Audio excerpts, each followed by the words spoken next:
In this video, we are talking about the Tiana breakdowns. Is this unusual for an attraction to break down this much? It seems like it. Based on the buzz around the community, this is highly unusual. Never really happens, especially with other companies like Universal and what have you. We're going to talk about it up next at OG 55.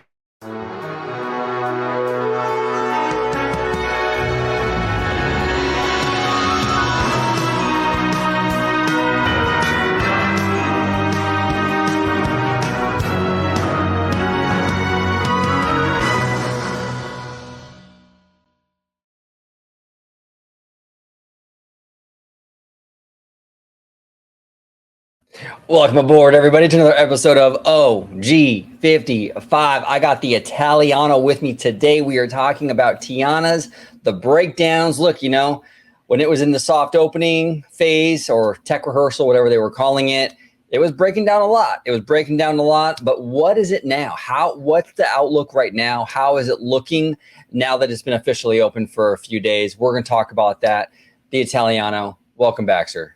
Thanks for having me back on. And yeah, it's always a good time chatting it up on OG 55. Absolutely. If you could let everybody at home know where they can find you on social media. Absolutely. You can find me on X, formerly known as Twitter, at Disney George. You could also find me on Instagram under the Disney Italiano. And of course, you can find me right here on my home base at Orange Grove 55 with Citrus Corner with all that sweet, juicy, but sometimes sticky Disney news and info. Yes, sir. That is the Italiano. I'm OG. Young blow, but I'm built like an OG. Yeah. There we go. Here we go. Young blow, but I'm built like an OG. Yeah. And now we are going to dive into our topic. So Tiana's, right? We talked about it here on the channel before, George. Mm-hmm. Like, it was going through that, I guess, tech rehearsal phase where they were kind of letting cast members on. And they did, I think, even the D23 preview and what have you. And it was breaking down quite a bit. There was no sugar coating that. It was breaking down a lot. Now, the conversations in the community were pretty negative. It was, this is very unusual for an attraction, to kind of go down this much. What did they do to this ride? Why is it going down so much? So I was kind of digging a little bit, and I came across this article, and I want to talk about this because I think here, before I bring up the article, I think it's important when you're kind of assessing these situations to kind of pull back a little bit and to kind of see the overall, right? If you look at it through tunnel vision and you just look at Tiana's and you don't look at other Disney attractions or even what other companies are doing, you don't really get a good picture as to what's normal and what's not. So I came across this article, friend of the channel, Alicia Stella. She's awesome, by the way. We love Alicia. She's really, really cool. We react to a lot of her videos for, theme park stop and what have you. But this is actually an article, Orlando Park Stop. Okay, this is from Hagrids. Now, mind you, everybody, Hagrids opened 5 years ago. Okay, it opened in, I believe, June of 2019. Okay, so this ride has been open for a while. Hagrid ride, probably not ready enough to plan your vacation around. Okay, it says here, the brand new roller coaster attraction, Hagrid's Magical Creatures Motorbike Adventure, has only been open at Universal Islands of Adventure for less than a month. Okay, in that time, it has gained a reputation, okay, for being hard to pin down exactly when it will open. People that have ridden the innovative new ride have sung its praises. That's very true. It's something actually, so an attraction that I wish they would bring out here to Hollywood. I think it looks like a lot of fun. But those that have tried and have not been able to get on are left wondering, when is the best time to tackle Hagrid? Now, this is interesting, George. This kind of reminds me a little bit of the Tiana situation. I'm hearing a lot of complaints. Tiana's keeps going down, and people can't get on Tiana's, and they're pretty upset. Okay, so it goes on to continue here. It says, yesterday, for the first time in the ride's first month of operation, the ride did not open at all, while it had been opening midday each day to give ride technicians time to work on the attraction in the morning. Isn't this funny? I keep hearing this narrative that Tiana's, Disney is so inept and so incompetent that they rushed this thing out, right? They've rushed this thing out. What is Big Mouth Bad doing? Well, right here. Yesterday, this is from 2019. Yesterday, for the first time in the ride's first month of operation, the ride did not open at all, while it's been opening midday each day to give the ride technicians time to work on the attraction each morning.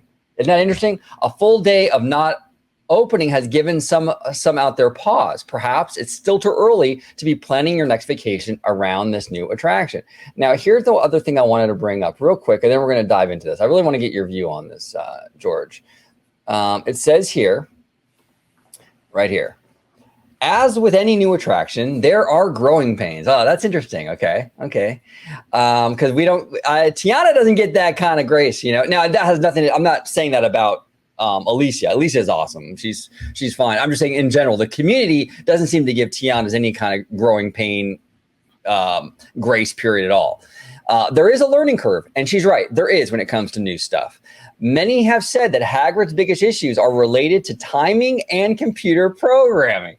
What have we heard, George, about Tiana's and what was wrong with Tiana? The timing and the new sensors. Yes. Okay. Seems like Hagrid's had a little bit of an issue with a very similar situation. Getting the advanced ride control system to account for the current weight of each train, along with other various factors like weather conditions, when attempting to calculate how much thrust to use. I know where your mind's at, George. Okay. I know where your mind's at. Calculate how much thrust to use on each of the ride's 7 launches, coupled with timing for the track switches, drop tracks, animatronic figures, and effects is, of course, complicated. And she's right. And again, this is nothing to say about her reporting. She's absolutely correct, and she's reporting on what's happening on the ground. So kudos to Alicia. She's fantastic. We love Alicia. But my issue is, Tiana was plagued with a lot of issues when it had a tech rehearsal last month. It's open now, and it seems to be having less issues. It's not issue free, but it does seem to be having less issues. And I keep hearing people say that, wow, this is so unusual. It's open and it's still breaking down. What's going on here? Now, I go on Reddit and I'm like, okay, well, this was from 5 years ago, right, George? This is 5 years ago. I'm sure in 5 years, they've gotten this thing sorted now, right? Had to have. On Reddit, how often is Hagrid down these days? Right here. It's usually down at least once or twice a day, but is usually back up and running within an hour. Once or twice a day? And this was from 8 months ago. So you're talking like, okay, so the ride this is like 4 years after it opened, and it's still going down once or twice a day. Look, I'm no operations expert, George, but I mean, what's your take on this? Is that a little excessive for a ride that's been open for 4 years? It kind of seems that way, but okay. So this is my take on it. And I know people can argue to the fact that, you know, to this notion with Hagrids, you know, where they could say, okay, well, this was a brand new attraction that was built from the ground up, you know, what have you. Right. Tiana's was just replacing Splash Mountain, you know, but here's the thing. They gutted that entire mountain out. Well, that's what I'm saying. The structure was there, but they gutted the whole thing because guess what? If the same freaking ride system stayed, they wouldn't be having the sensor issues. Exactly, George. It's not the same ride. They gutted it. That's what all the people that love Splash Mountain were mad about, is that they gutted it. So it's new stuff in the mountain. So even just saying that, I remember every single time that I went to Magic Kingdom, everybody made a beeline straight to Splash Mountain, and it was never opened on time. It never was. It always took several hours for Splash Mountain to be opened. I've never seen Splash Mountain opened when the park opened at Rope Drop. It never was. And people would bitch and complain about it then. You'd hear the snickering of the comments saying, oh, well, it's never open. They always do this. They always say it's never opened. They're having issues. And that was even with the old tech system of Splash Mountain.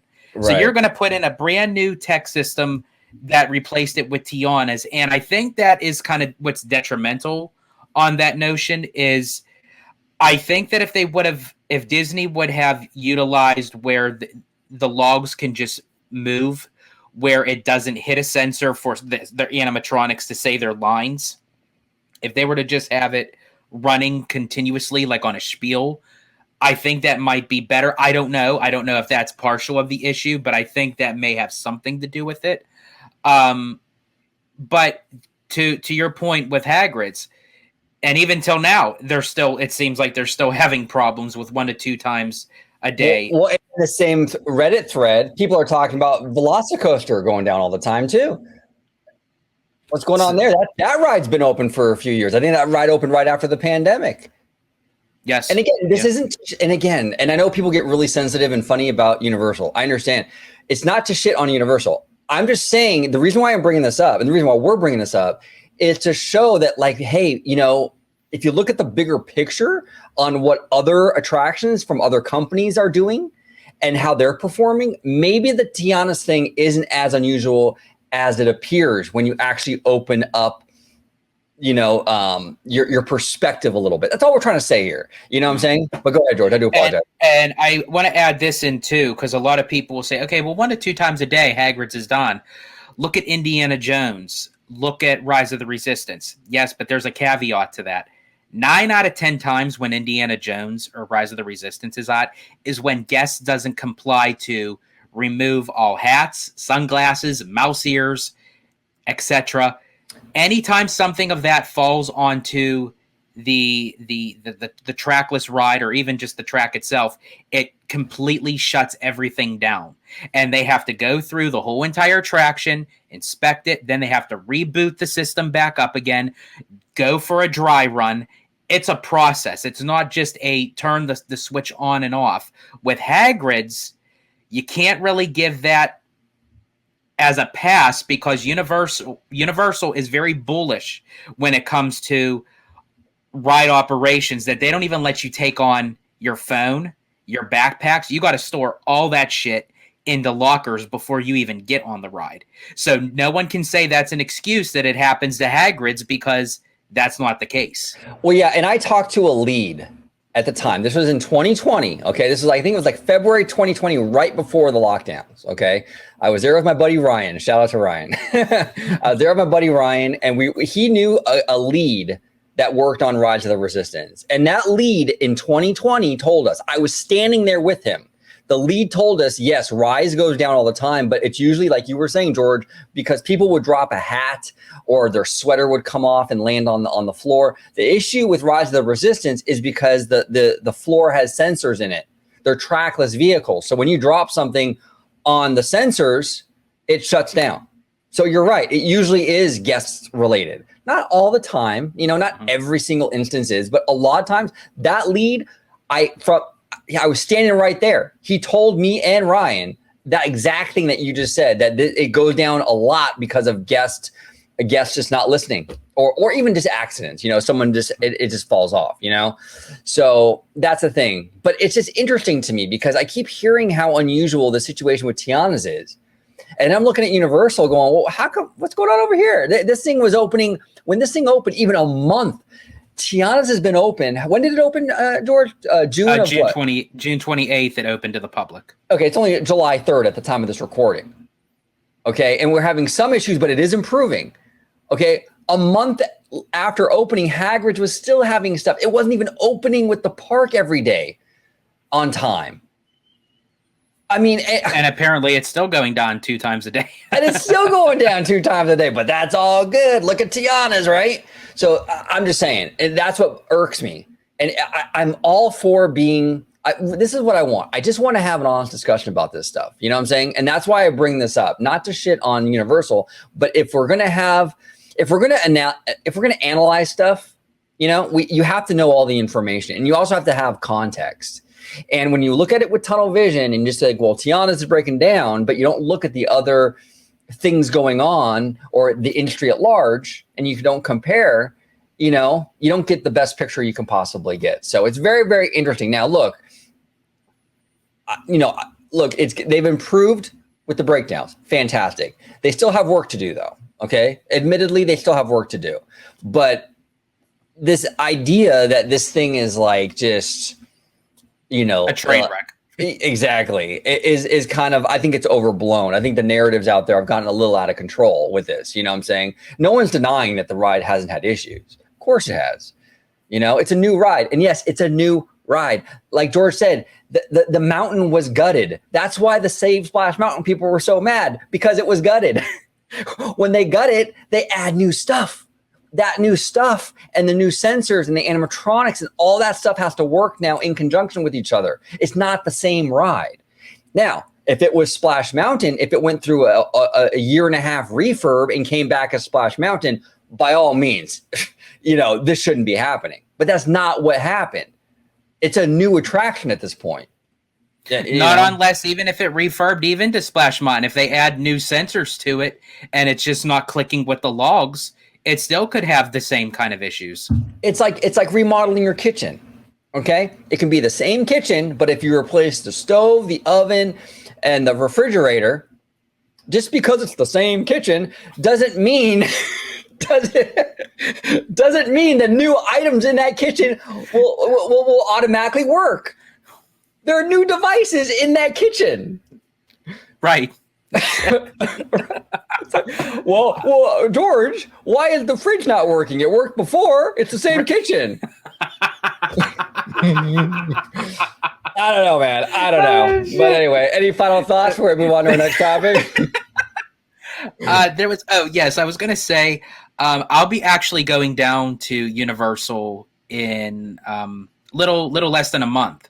So I don't necessarily go to Universal as often as I do Disney, but I'm definitely going to check out to see how like the ride operations are with Hagrids, with Velocicoaster.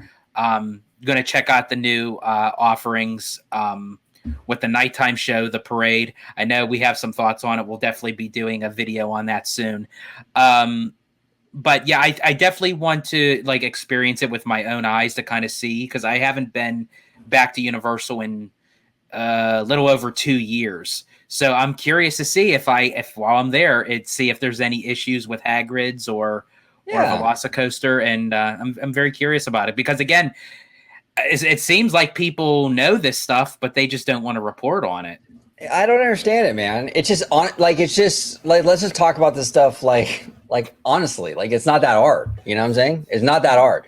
And we're actually going to do a review, not even a review, but like we're going to discuss a new Universal Mega Movie Parade with our buddy Slimer. And and now look, to be fair, it's going through a tech rehearsal. So all the elements probably aren't in place. It's a tech rehearsal. Okay. So, but we're going to go through and kind of go through some images. We might play some video on that one. It's just kind of tough because all the songs and music in that parade are like John Williams and things like that, like the E.T. music. I mean, the what? He's the GOAT. Oh, dude. John Williams is the absolute GOAT. We love John Williams. He's awesome. Disney, use John Williams as much as you possibly can. That man's awesome. But the thing is that with copyright and stuff, we might be very limited as to, So, but we're going to try to kind of go through it with some images, maybe even some video without the audio, and talk about it. But before we take off today, George, I really want to keep talking about Tiana's, because something actually kind of interesting happened with Tiana's as well. Mm-hmm. Okay, this is from Magic Band Maniac. And it says here, new Tiana's Bayou Adventure poster under the train station is so much better than the one originally released. And I would agree. I love this. I tweeted out that it actually reminds me of the 1990s era posters they had for like the animated films, right? Mm-hmm. It does. Right? Very reminiscent of those 90s films, the posters they would do for those. But the reason why I want to talk about this, though, the original poster for this, George, on the bottom said Frontierland. This one doesn't. There's no Frontierland. Now, there have been rumors. We've heard a lot of rumors reported by a lot of fellow park vloggers and what have you. There's been a lot of rumors that they're going to kind of re-theme the area around Tiana's to be a little New Orleans area. Kind of interesting. They don't have Frontierland in there. What are your thoughts on this, George? Am I reading too far into it, or you think I might be onto something? I think you and I both agree that there's never a coincidence at Disney. There's always a purpose and behind it, whether they want to and make that announcement or not at the time. But sometimes they like to throw little hidden gems, little Easter eggs to see if, guests can catch on. And I think this actually means something, because if you automatically have a poster that did read Frontierland, what would make this one any different than just to add Frontierland back on it, unless Tiana's Bayou Adventure is not going to be part of Frontierland, which rightfully so. It doesn't belong Right. in Frontierland. It doesn't fit well. It doesn't even fit in the time era. And there's definitely, you know, rumors going along that the little section beside Tiana's, that pathway that goes into Adventureland, right by where Pirates and Tortuga Tavern is, and where back, you know, where the Pecos Bill is, that's all gonna change into like a little mini New Orleans kind of area, which again, I hope it does. It fits very well. And where Big Thunder is, and the bridge that runs along Tom Sawyer Island, that leads into the front part where you have the Liberty Bell, excuse me. I've been going out to Disneyland a lot, folks, so I'm speaking in Disneyland terms instead of Magic Kingdom. Not the Mark Twain, the Liberty Bell, I believe. And where the Country Bear Jamboree is, that little strip is going to be of Frontierland. Okay, interesting. It's a right move. And also too, the Beyond Big Thunder. We really don't know what's going to go beyond Big Thunder. It may be an extension of Frontierland to make up for what they're going to change into New Orleans with Tiana's. Oh yeah, no, absolutely. It's the right move. I think like we talked a lot about it with Disneyland's version. It really makes a lot of sense with New Orleans Square right there. It fits right in with that. If you can get at least a little area around Tiana's over there at Magic Kingdom, I think it'll help out a lot. You know, it'll help. It'll make the attraction fit in better. It was kind of like we had the similar situation out here in California. They rethemed the Tower Hotel to Mission Breakout, and it was just kind of sitting there, this Marvel thing in the middle of Hollywood. It was kind of weird, you know what I'm saying? And we had a few years of it kind of being like the oddball thing out there, sore thumb basically. And then we finally got Avengers Campus, and now it finally has a home. Now it finally fits in its theme, in its surroundings. So I think it'll be kind of good for Tiana's to get that surrounding, and I think this points to it. And the timing is interesting too. We're only a month away now for the D23 fan event. So they changed the poster. They're basically telling you, hey, look, it's not going to be Frontierland. We're probably going to hear about that New Orleans retheme at this expo. Yeah, because they're not going to mention it now. We're literally, as you said, we're almost like a month away. You know, why would they say it now? They're just going to wait for the event to make that announcement. They're just going to wait for the event. Exactly. So very, very interesting stuff. But yeah, you know, great conversation today, George. It is interesting stuff. I was just kind of like, the reason why we kind of did this, I was just kind of digging a little bit because to see what was the norm, I guess, for a lot of this stuff. And the more I dug into it, I realized, you know, a lot of these attractions have issues, and it doesn't stop when the ride opens. You know? Yeah, like, no, it doesn't. No, and that's what a lot of people think. That's the common misconception, that once a ride is opened, it's sign, seal, and deliver. It's golden all the way through. No, that's not how. Look at people when they have cars. You know, you have a car, you pay off your car, or you make installments or what have you. Your car doesn't stay pristine and perfect forever. It's wear and tear. You have to change your tires. You have to get an oil change. You have to go through an inspection. You know, you have to change your anything, tune-ups, you know, rear ends, whatever, you know. It's like, it's the same thing. It's exactly. Velocicoaster was just down a few months ago. We did a video with Michael Ebba. Remember, Velocicoaster was down for, I think, almost a week, I believe it was, because they had to order a part from Europe or something like that. The ride's only been open for a few years. It's already got down to have to order new parts. It's crazy, you know. But again, it's not really reported on. You know, if that was the new Disney ride, that would have been the scandal of the week. You know, oh my God, can you imagine? You know, and it's like, it's kind of unfair, but it is what it is, and we're going to keep reporting everything fairly. And we're going to, you know, we're going to hold both of these companies accountable, because honestly, that's how we get a better product. If you hold these companies accountable, whether it's Disney or Universal, and you demand better, they're both going to do better. You don't want to let any company slide, because believe me, if you let them slide, they're gonna be okay with that, and you're gonna get a inferior product. So absolutely, you know. and definitely Disney needs to handle this issue with Tiana's. Again, it's going to happen, but they have to figure out a way of how it can happen less. to get the ride up and moving, because there are people that are probably looking forward to, their summer vacation or holiday vacation, what have you, that was set around this opening. And, they have to kind of configure like what's going on, because then you are going to have a lot of complaints, a lot of disappointments, and that can hinder future vacationers with going down there. Yeah, no, absolutely. So interesting stuff. Now you said summer, so should we react to Kiss of Life Sticky again? No, I was kidding. I am just kidding. No, but George, it's been a pleasure talking shop with you. If you can remind everybody at home where they can find you on social media, sir. Absolutely. You can find me on X, formerly known as Twitter, at Disney George. You could also find me on Instagram under the Disney Italiano. And of course, you can find me right here on my home base at Orange Grove 55 with Citrus Corner, with all that sweet, juicy, but sometimes sticky Disney news and info. You said sticky and summer. I had to react to that video again. But thank you all so much for watching this episode of OG55. Comment down below. What do you think about the Tiana breakdowns in comparison to what happened with Universal, with some of their recent stuff, even some of Disney's recent stuff? How unusual is it for Tiana's breaking down like how it is? I mean, honestly, how unusual is it actually when you really look at the bigger picture? Are we wrong? Are we off base? If we are, comment down below. We like to hear all opinions, whether you agree or disagree, down below. Even what you do with your kitchen revamps. Yeah, exactly. We even talk kitchen revamps here on the channel. It's amazing. You know what I'm saying? So thank you so much for watching this episode of OG55. 세상이 누구에게나 공평하게 추악해.